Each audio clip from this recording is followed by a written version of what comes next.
Uncut. And welcome to a new episode of Cinemumble Uncut. Today we have with us the team of Step Out, writer, director, producer Hridaye A Nagpal, co-writer and co-producer Suraj Wadhwa. Step Out is a story of a psychiatrist that is played by Neha Dhupia, who's taking an online therapy session for Krish, played by Dev Dutt during the lockdown. As the two continue the conversation, a harrowing lockdown story unfolds, which reveals that the doctor herself is a victim of domestic abuse. That is when she decides to step out. Let's find out more about the film in conversation with the team of Step Out. The first thing I would like to ask you all is, since Step Out is a film of firsts, how did you all feel when it was released? Elated. It was quite an Yeah, epic we were experience, actually.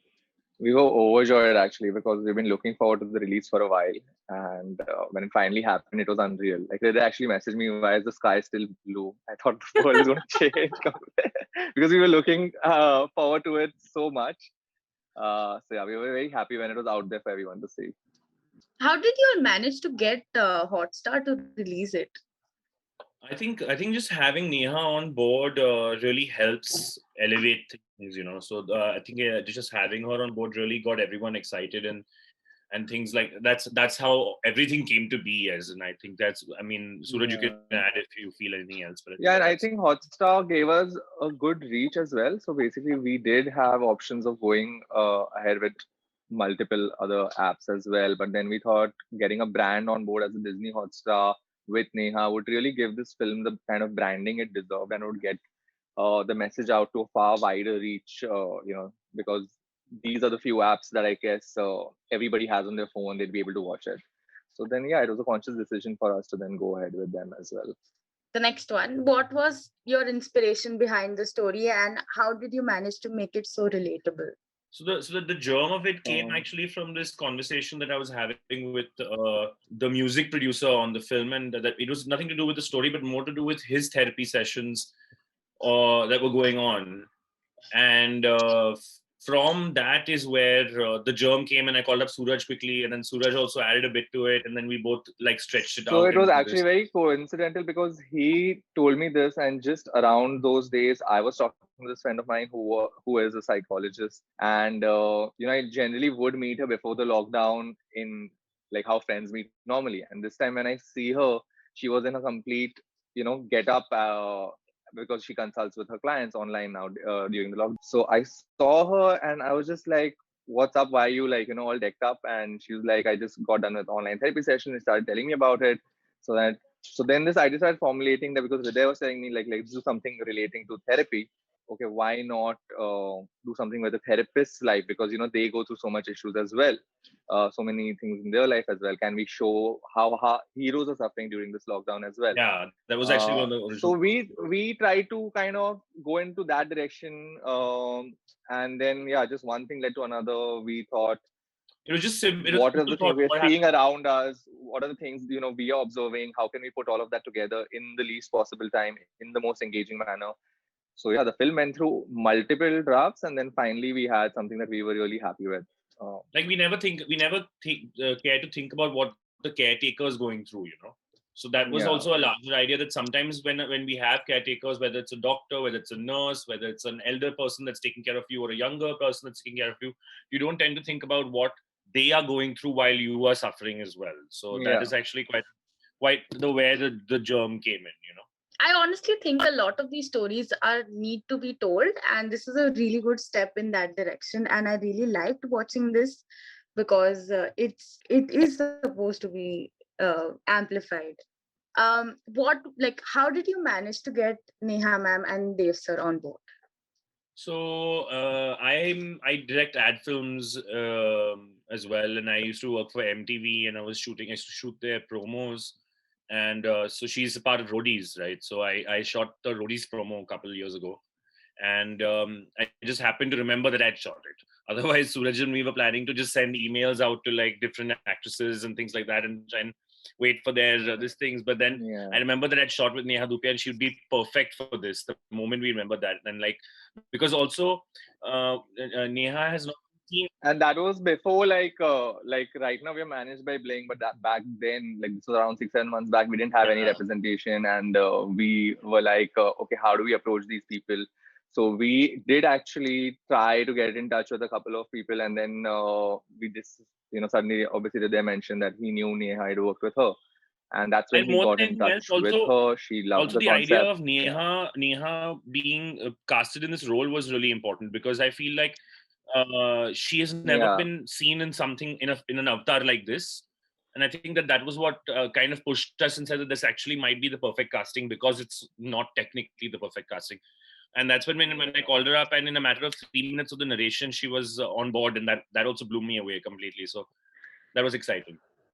And just not on board to act. Yeah. She literally was like, okay, can we get on a phone call and talk about me producing this film with you guys? And we were like more than happy, to make that happen. So we didn't know how, obviously, to what extent she meant that. But then, yeah, we got on a call, and she was extremely happy with the script. She really wanted to be a part of it, because obviously the film sends out such a strong message. And she was looking for something along these lines as well, coincidentally at the same time. So that's how it all fell into place. We had a few calls because obviously there was no option for us to meet during those days, and literally everything was just happening over Zoom meetings, Zoom calls, all our readings, and everything. And yeah, that's how the film took And shape then with finally. Dev, Yeah. finally, we actually auditioned a bunch of actors, and we auditioned a bunch of actors that I had worked with, and then we had heard of, and things like that. And then we went through Yeah. about 6 or 7 actors, and honestly, what was interesting, and Suraj and me started to realize the film could actually be important, is when we realized that every single actor that we auditioned was calling back to tell us that they really relate to the role, And out of the That was, yeah. auditions, we really liked Dev, and we called him up and we started working with him. That was how it really worked out. And I had also worked with Dev as well before, so we've shot 2 ads with him before as well. What was it like directing, producing, and writing a short film for the first time? Yeah.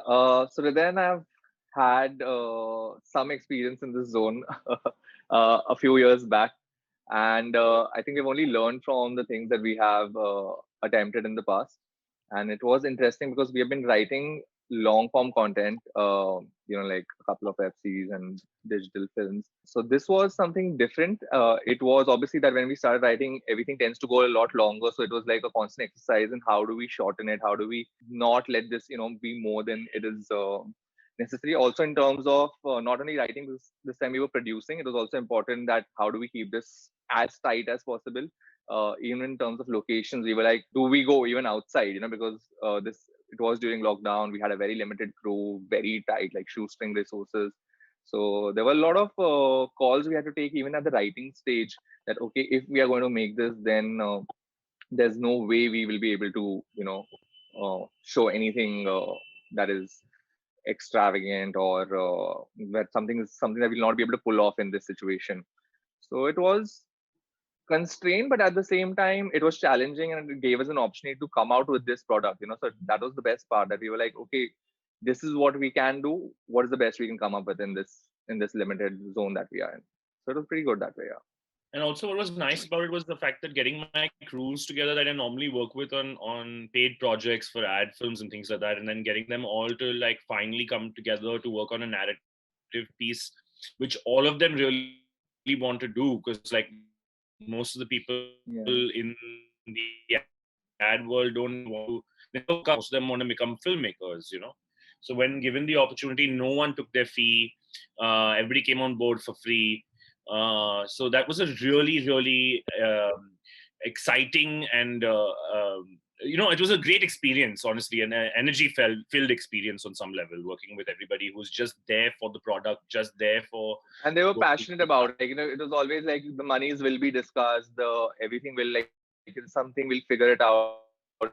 They were like, they first wanted to be part of the project and then everything else. So I think it was strong enough. The subject was something that appealed to everybody. Really got together a core team which wanted to deliver the best possible project rather than worry about how would they individually benefit from it. So that was getting a committed team on board was, I think, the biggest scope that we pulled off. And super small team. So like I didn't even have a single AD on set. My producer, my EP, who was on set, was my AD, was my sound mix, was everything. he was also the art as well. So like all the little bit of art that's there in the film has all been done physically by either the EP, the DP, or me, like literally. So it was quite nice, quite a nice close knit experience in that sense. It was interesting. That's really relatable because we also work in a very small team and we understand what it's Yeah. like to manage budget constraints and just small teams in general. But it's so much fun. How did the name Step Out come about? We have no idea, but we do know that we tried to change it like a gazillion times. And then whatever we came up with, we were like, no, Step Out sounds better. Step Out sounds better. So Yeah. it had a very weird name initially. And then, I don't know, we were just talking. We came up with a bunch of options. We liked Step Out the best. Then we kept dabbling that, oh, okay, do we want a Hindi name? Do we want, something else, something which probably explains the film a little more than Step Out, or doesn't give away the film as much as a Step Out. So we came up with a lot of options, and till the last day, literally till the creatives were being made, we were just in second thoughts. But at the end of the day, this name just grew on us, and I think we just stuck with it. Like, we were just like, actually, this sounds the best. So yeah, on, that's how on, it came on about. the surface level, Step Out, when you say it, when you don't have any context or whatever, it's not necessarily the strongest two words put together. But Yeah. I think that the feedback that I've gotten from people who've seen the film, also when we were narrating the film and then told them the title, we realized that once you know the story, Step Out really works as a title. So Yeah, and we absolutely. really Yeah. stuck So with it. we were just wondering whether Step Out will drive people to watch the film, or could we get a catchier title, in for lack of a better word. But yeah, as they said, that it was only when you do watch the film you realize how relevant this title is. Yeah. So then we were like, okay, this title is actually fab, and we should I stick literally with had it. goosebumps after the film got over and the title came along because it was so relevant. Yeah. That's actually Yeah, something a that's lot of what. people told me. I was out somewhere with friends last night, and they told me the exact same thing you just said. That that it was a great decision to put the title again afterwards. After the film ends, and then the title comes on because Yeah. it really hit home. So I'm happy. I'm Yeah. happy that it worked out. You can thank Nolan for that. Because we took it from him. That's what he means. Like, yeah, we took it from him. What was your lockdown like? It was A this. lot of work. It Yeah, a was lot just of work. We were working. like working all the time till 4 a.m., 5 a.m. And people used to tell me that they were getting bored during lockdown. I was like, how? Like, I have had no time to sleep. It was I think Suraj exhausting. and We me, literally had to take a break. yeah, Suraj and me really pushed through the lockdown with writing, and actually the short film was almost like a little bit of a break on some level compared to the other writing that we were doing. And yeah, the whole process of thinking about the short film, then writing the short film, then making the short film, then editing the short film was my lockdown, and his Yeah, lockdown. So yeah, it was just crazy. yeah, that's how we distracted ourselves from the horrid things that were happening outside. Events in the world that were happening. Yeah. Okay, before we get deeper into Step Out, I have one question to ask y'all. Which is your favorite film other than Step Out? Mine is Eternal Sunshine of the Spotless Mind. I think Same, bro. Don't steal mine. Like, I said it now first. No, honestly, I don't know if it is Same. necessarily my favorite. If you sit down and you talk to someone about it and you break it down, maybe it's not my favorite. But whenever someone asks me that question, for some reason, that's the movie that pops up in my head. So yeah, definitely, maybe that one. Yeah, and mine as well. So I guess that's where the sensibilities match. Yeah. Because if anybody does ask me which is the one film, I'm always like Eternal Sunshine. So Yeah. Okay. How did you decide to show the backstory of a therapist and the connection between Krish? how did we decide that? Like we said earlier, like that basically the idea was simple. It was just that Suraj and me were talking about how caretakers ke bare mein we don't normally think about what is going on their end of the story. And then when we were jamming with a bunch of therapists actually as well, what is it called, Suraj? That parallel processing of some kind. Which mirroring. Yeah, so there's this mirroring, parallel processing that occurs with therapists, and we wanted to capture that sometimes through a therapy session. And even it doesn't necessarily have to be therapy. Even when you are giving advice or talking to a friend, sometimes what you're telling a friend ends up sounding more true or hitting home harder towards you itself. So that's what sort of like gave us the space So that we yeah, wanted. the initial idea, as we mentioned, was that we wanted to show that we just talk about a lot of people who are caretakers. We identify them by their roles, like, oh, this doctor, this nurse, this therapist, without ever stopping to acknowledge that they would be having their own personal lives, their own personal problems. And by personal problems, I don't mean to trivialize it. There could be really heavy issues that they may be facing. But they always put on a mask and come in front of their clients, their patients, and try to help them out. So that is where the initial idea was, that how do we show, because during the pandemic we were hearing so much about these heroes in a way that they were working 18 hours, 22 hours without rest. And then I was like, I'm sure they have so many things at the back of their mind in their own houses that they are struggling with. How do we show that? And that was a story that we strongly believe needed to be said during these times. And that is where this whole journey started, with us deciding, okay, we need to tell the therapist story. But at the same time, we felt that if it is preachy, or it goes into a melodramatic zone, it's not engaging cinema anymore. Then it's just Right. like two boys trying to tell you that, hey, like, think about these people, and then that's never as impactful in terms of cinema. So that is where we try to create this screenplay of sorts, where you are completely invested in someone's story. But at the same time, it tells you, the film at the end of it tells you so much more than just that story that you were engaged in or invested in. Right. So yeah. Yeah, absolutely. Okay, what inspired the color scheme of the film? Because there was a lot of reds and blues and yellows. Okay, so I'm excited. I'm happy that you spotted that. So basically, color palettes are actually quite important to me.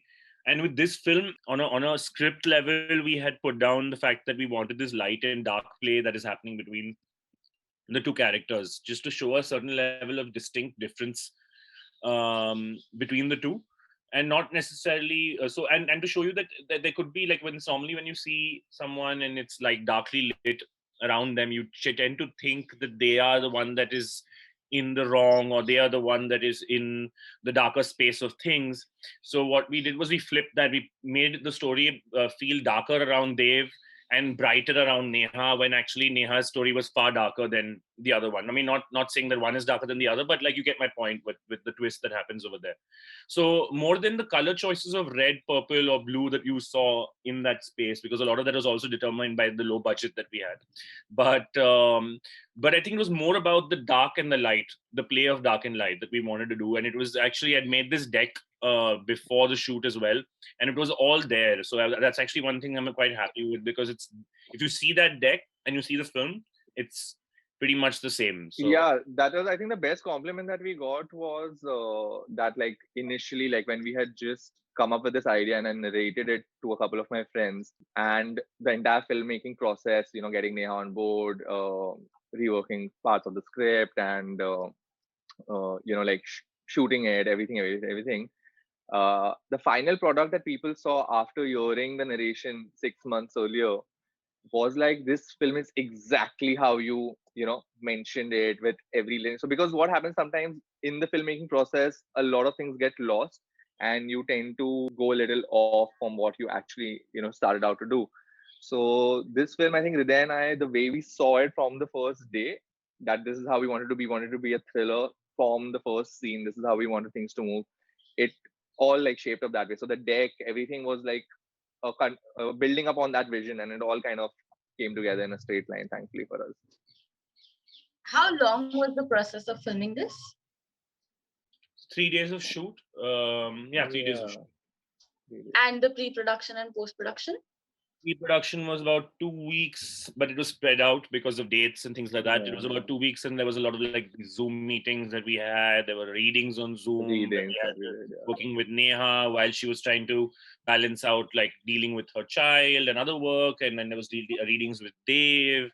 It was constant work that was going on, and actually, I got quite into people's heads, and like constant calls with DPs, constant calls with everybody. So, like, yeah, it was quite hectic, but it was a good. It all paid off quite well. So, and then about another 1 month of edit.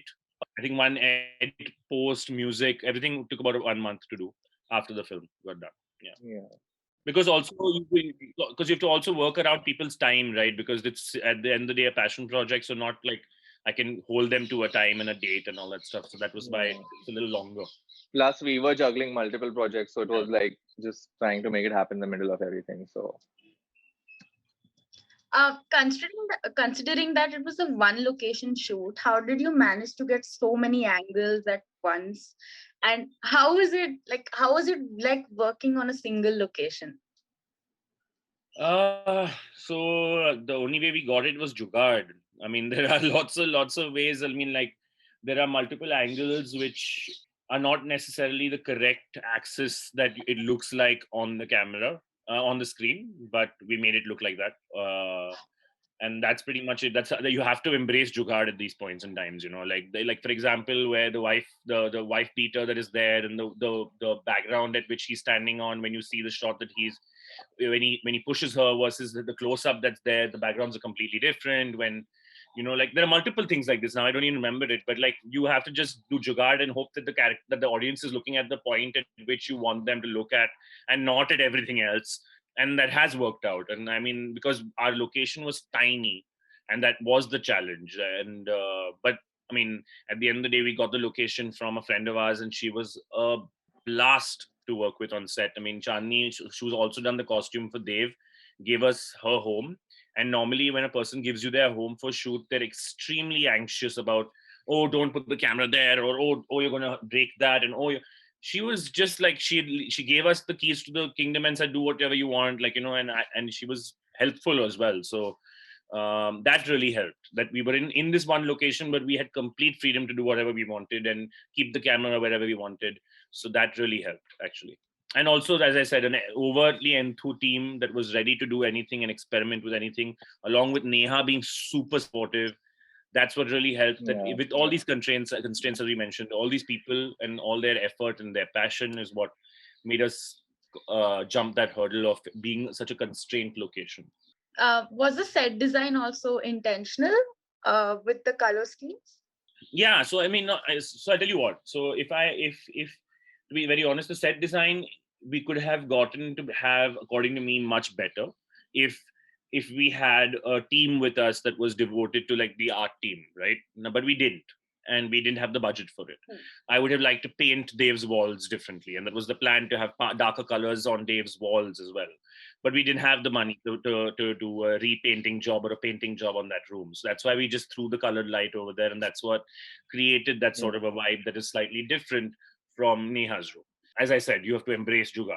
So that's how. At the end of the day, the set design and everything was inspired by the characters. As Hridaye mentioned, that we wanted to show Neha to be this sorted, bright woman who had her life in place, and Dave to be this disheveled guy who's probably not showered in 3 days and not changed, and so that's what the set design was then, like a reflection of those characters. So yeah, the guitar that was there behind him, like, made me like gave me a hint that something's gonna happen. Right, that's the idea. Okay, how this is a very popular comment that I read online. How did Krish afford therapy? So if you hear, he doesn't necessarily come from not such a. He comes from quite a decently rich family. I mean, that's how we thought about it, and that the idea according to us was to show that a person who has all the support from the family on some level.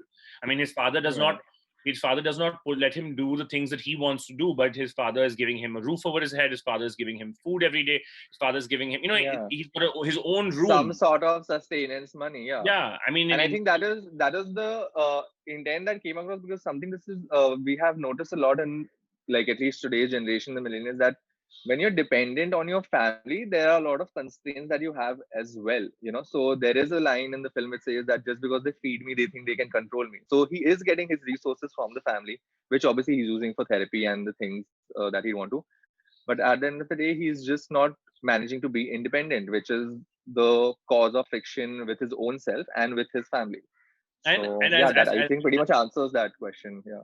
And also, what's important to point out here is that whether, even if you do have enough money for therapy and you are from a family that is quite affluent, it does not mean that you don't need mental health. So that is another thing that we wanted to show, that, one way to go about it would be to show a person who chose to go with someone that is going with much more relatable issues versus someone that is necessarily, I don't know, suffering from schizophrenia or something like that. This person is suffering from an issue that is very relatable. And it's traumatic for him, and at the same level, it is equally traumatic for him on a individual level. Yeah. So we wanted to showcase that. I know a lot of people would have heard what the character was saying and said, isko therapy kyun chahiye? Like, oh, he's talking about not being good at music, then why is he even trying to be good at music? So like these things, I can understand people reacting that way, and actually Suraj and me almost wanted that reaction so that the dialogue can start on that level. Right. Yeah. Makes sense. Do you know any therapists who give free therapy or are available online? Free therapy, I'm not sure if I know therapists who work with different NGOs, and obviously that is where they do their part. And obviously they have their own private practices as well. Okay, now we have a very interesting segment for you all. It's a rapid fire round. Okay. Directing or writing? Directing. Writing. Directing or producing? Directing. Producing. Short film or feature film? Oh, feature film. Feature. Yeah. Small crew, big crew? Small. No, I like a big crew. I mean, there's something. I hate crowds, so I instinctly go for smaller crews. I've shot with a couple of big crews, and sometimes when you yell action and you suddenly see 100 people moving to do what you want is a different high altogether. So, yeah. Okay. Small budget or big budget? Big budget. Always give me more money. Yeah, big budget, I would say. Like, even if you have to make a small film, you still need so many resources. Like, it's just insane. Yeah. Okay. If you had a chance to work with any director in the world, who would it be? Nolan. Tarantino. Same way, if you had a chance to work with any actor in the world, who would it be? Leonardo. Yeah, I think Michael Fassbender. Okay. Next project, feature film or short film? Next project, feature film or web show. We actually have a short, feature, and I think all web three are series in possible. the works. Yeah, so we really can't give this answer currently. Yeah. So I think we have, hopefully all three, one after the other this year. I think we have another interview lined up. Soon, yes, absolutely. Okay, last one. One film that you would have loved to work on. One film that you love. Film or ad or series, whatever. Mindhunter. If it was a series as an option, I would have loved to work on Mindhunter. Yeah, and if I had an option, it would be the Haunting series with Mike Flanagan, like either Haunting of Hill House or Bly Manor, because the writing in both of them is just like beyond epic for me. So yeah, it would be those. Okay, that concludes our rapid fire. This is really rapid. So great. Okay, I just have a few ending questions. Sure. Would you like to work together as a crew again? And tell us your favorite memory from set. So Suraj and me definitely are working together. I mean, we started this company now, so Suraj and me are going to be part of like multiple projects. I mean, all the projects that come together are going to be most likely between Suraj and me. The favorite memory from set, yelling rap.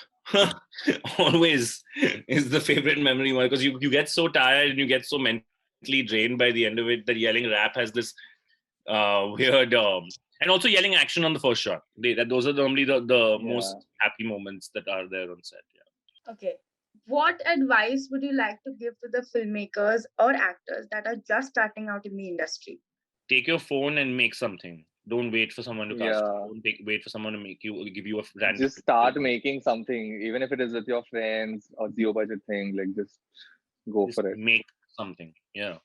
And today it's just every day it's getting easier and easier to do that. I mean, it's not easy to make a film, but it's way easier than it was for say. Even 10 years back, like like a Hitchcock had to really work hard to make his first film. I mean, today a guy can literally pick up his phone and shoot something, and he should, and she should. Yeah. Absolutely. Also, what are your plans with the production house? A lot of plans. Like Yeah. we have like a complete roadmap to like take it to the 21st Fox, the Century Fox level, and yeah. But basically, we want to create engaging content. We don't want to be restricted by any, not even any platform or time length in that way. So basically, we are looking at extremely short form content to the extremely long form content in terms of web series and things like that. The idea is to Uh, try and be as much as we can a step ahead, because we feel like there is a lot of content being made today that has really which is not evolved. necessarily something that yeah, evolve, and at the sense we also want to contribute to make the things that we would love to watch. At the end of the day, whenever we're writing or making something, the honest question we ask each other is this something we'd watch? And if the answer is no, or is this something we find really epic? If the answer isn't the in the positive for that, we always are like, okay, then we need to relook at this, or like change things around. And And it's it's like, also for us, it's I al- think that's the most important thing. Yeah. and then also basically the idea is also over the time to like have like our foot in not just the web series or not just a feature film, but across the board. Like we like the idea of getting into short format content, snackable content, things like that, getting into even animated content. So like there's Yeah, a plan for it. We've spoken to people about it, but it's all obviously things that are just that at are the going to be moment. like, it's going to happen eventually. Yeah, It's it's on the just in the roadmap. air. Yeah. Yeah. Yeah. We'll Thank do you that. so much. This was so much fun. Okay. Yeah. Thanks for having us. Thank Thanks a lot. you. Yeah, yeah. Cinemumble.